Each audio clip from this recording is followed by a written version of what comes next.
உன் கண்கள் பேசும் மொழியினிலே என் காதல் அலைகள் கரைகிறதே. நீ அருகில் இருந்தால் போதும் பெண்ணே, வேறெதுவும் எனக்கு தேவையில்லை.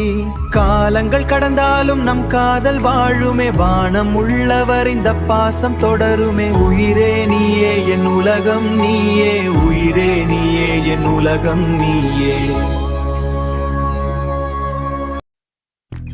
அன்று மாலை கடற்கரையில் கவின் கொடுத்த அந்த வாக்குறுதி அவர்களின் காதலுக்கு ஒரு அஸ்திவாரமாக அமைந்தது. நாட்கள் நகர்ந்தன. அலுவலகத்தில் அவர்கள் ஒரு முதிர்ச்சியான காதலர்களாகவே நடந்து கொண்டனர். வேலை என்று வந்துவிட்டால் கவின் மிக கண்டிப்பான மேலாளர், யாழினி மிகச்சிறந்த உழைப்பாளி. யாழினியின் கோப்புகளில் ஒரு சிறு தவறு கூட இருக்காது. ஆனால் அந்த மதிய உணவு இடைவெளியில் மட்டும் அவர்களின் கண்கள் ரகசியமாக பேசிக்கொள்ளும். ஒரு மாலை நேரம் அலுவலக வேலைகள் முடிந்து கவின் தன் அறையில் அமர்ந்திருந்தான்.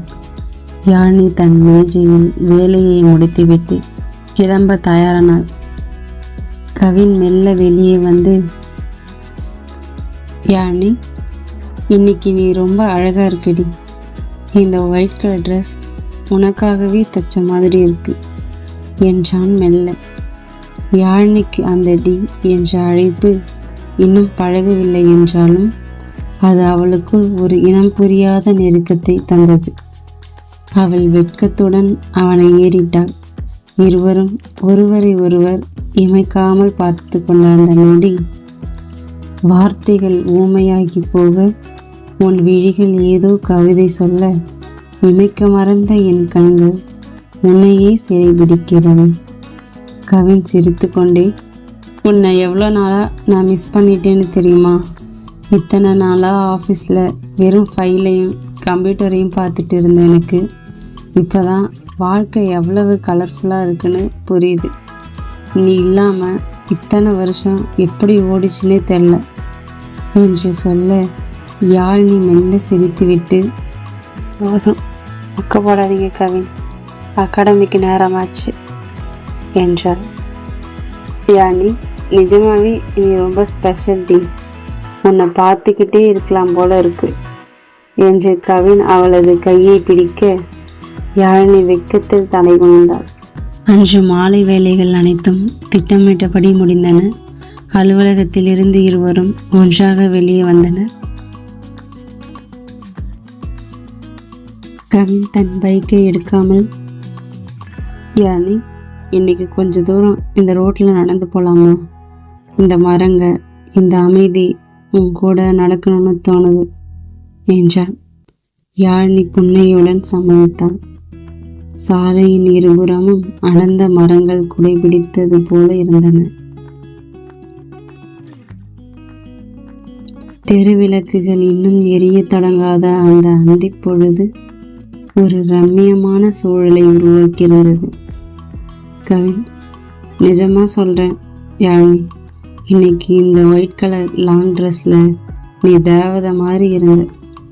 ஆஃபீஸில் எல்லாரும் உன்னையே பார்க்குறப்போ எனக்குள்ள ஒரு சின்ன பொறாமை கூட வந்துச்சு தெரியுமா? யாழினி லேசாக சிரித்து கொண்டே, நிஜமாவா? நீங்கள் தான் கேபினில் இருந்து என்னை இமைக்காமல் பார்த்துக்கிட்டு இருந்தீங்கன்னு எனக்கு தெரியும் கவின். ஆனால் நான் வேலையில் பிஸியாக இருக்கிற மாதிரி ஆக்ட் கொடுத்தேன். கவின், அடிப்பாவி, இதெல்லாம் உனக்கு தெரியுமா? நான் என்னவோ உனக்கு தெரியாமல் சைட் அடிக்கிறேன்னு நினச்சேன்.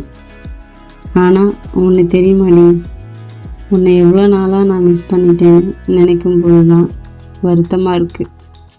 காலேஜ் முடித்து இந்த 3 வருஷமும் மொக்கையாக போயிடுச்சு. நீ என் லைஃப்பில் வந்ததுக்கப்புறம் தான் இந்த ரோடு கூட எவ்வளோ அழகாக இருக்குன்னு இப்போ தான் கவனிக்கிறேன். யாழினி, கவின், நீ இப்படி லவ் பண்ணுவேன்னு நான் எதிர்பார்க்கல. நீ ஒரு ட்ரூப் லைட்னு நினச்சேன். சரி சரி போட்டாத, உன்னை மாதிரி ஒரு பொண்ணை பார்த்தா லவ் தன்னால் வரும். அவள் திடீரென்று அமைதியானாள். அவளது கால்கள் மெல்ல மணலில் பதிந்தன. கவி, ஏன் மௌனமாக இருக்க? ஏதாச்சும் பேசுடி, இல்லைனா நான் பாட்டுக்கு மொக்க போட்டுகிட்டே இருப்பேன். சரிங்க கவின் சார், என்ன பேசுகிறதுன்னு யோசிக்கிறேன். என்ன சார்னு கூப்பிடாதுன்னு சொல்லியிருக்கேங்க. என்னை பொய்யாக கோபித்து கொள்ள யானி. சரி கவின், எனக்கு அது பிடிச்சிருக்குன்னு சொல்லிவிட்டு கவின் கையை இறுக பற்றினான். வரும் ஒரு நிமிடம் அமைதியில் உறைந்து போக பேசும் வார்த்தைகள் தீர்ந்து போனாலும் உன் மௌனம் கோடி கவிதை சொல்வதே. நிழலாய் நீ என்னோடு நடக்கும்போது நிலவின் ஒளியும் எனக்கு தேவையில்லையே. கவின் சட்டென நின்று அவள் கண்களை பார்த்தான். யானி, நீ எவ்வளவு அழகு தெரியுமாடி. உன்னை மனசு அதை விட அழகு. உன்னை விட்டு ஒரு நிமிஷம் கூட பிரிய மாட்டேன் என்று கூறி அவளது கைகளை மெல்ல பற்றினாள். யானி வெட்கத்தில் தலை குனிந்தாள். தலை குனிந்து நீ சிந்தும் புன்னகையில் தடம் மாறி போகுதே என் இதயம்.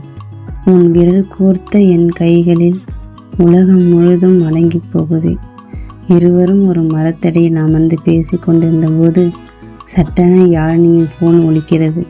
திரையில் தெரிந்த அந்த எண்ணை பார்த்ததும் யாழினியின் முகம் மாறுகிறது. யாரென்று சொல்லாமல் ஒரு மர்மமான புன்னகையுடன் அவள் ஃபோனை எடுக்க கவின் குழப்பத்துடன் அவளையே பார்க்கிறான். யாழினியை அழைத்தது யார்? கவினின் காதலில் என்ன திருப்பம் வரப்போகிறது? இந்த மர்மம் என்னவென்று தெரிய நமது அவள் கீதம் சேனலை சப்ஸ்கிரைப் செய்து எங்களுடன் இணைந்திருங்கள். உங்கள் கருத்துக்களை கமெண்ட் பாக்ஸில் தெரிவிக்கவும். நன்றி.